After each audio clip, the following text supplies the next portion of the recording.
জঙ্গলে বিশাল কালো চিতামা গাছতলায় বিশ্রামে তার দুটি ছানা জড়িয়ে ঘুমাচ্ছে। সূর্যের আলো চিতার চকচকে কালো গায়ে পড়ে, ছানারা পাশে বসে হাই দিচ্ছে।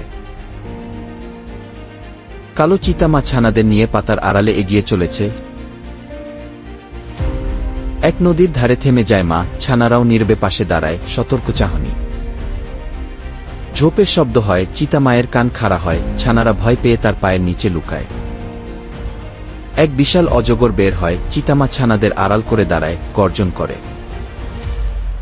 সাপ হার মানে মা ছানাদের আদর করে আবার যাত্রা শুরু করে। আকাশ কালো হয়, বজ্র গর্জে ওঠে, চিতামা ছানাদের গা জড়িয়ে রাখে। বিদ্যুৎ চমকে পাশে এক গুহা দেখা যায়, মা ছানাদের ভেতরে ঠেলে দেয়।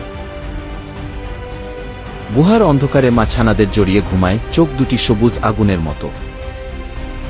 এক ভয়ঙ্কর গর্জন। গুহায় ঢোকে এক সিংহ চিতা, ছানাদের দিকে চায়। রক্তাক্ত হলেও চিতামা শত্রুকে তাড়ায়, ছানাদের পাশে ফিরে আসে। ছানাদের গায়ে জিভ বুলিয়ে মমতা দেয়, তার গা দিয়ে রক্ত ঝরছে। সকালে গুহা থেকে বের হয় তারা, তিনটি ছায়া, তিনটি সবুজ চোখ। এক ঝর্ণার পাশে তারা পানি খায়, প্রতিচ্ছবিতে দেখা যায় তাদের মিল। হরিণের দল দৌড়ে পালায়, চিতামা আর ছানারা নীরবে হাঁটে। উঁচু পাহাড়ের চূড়ায় চিতামা বসে আছে, সাথে তার প্রিয় ছানারা।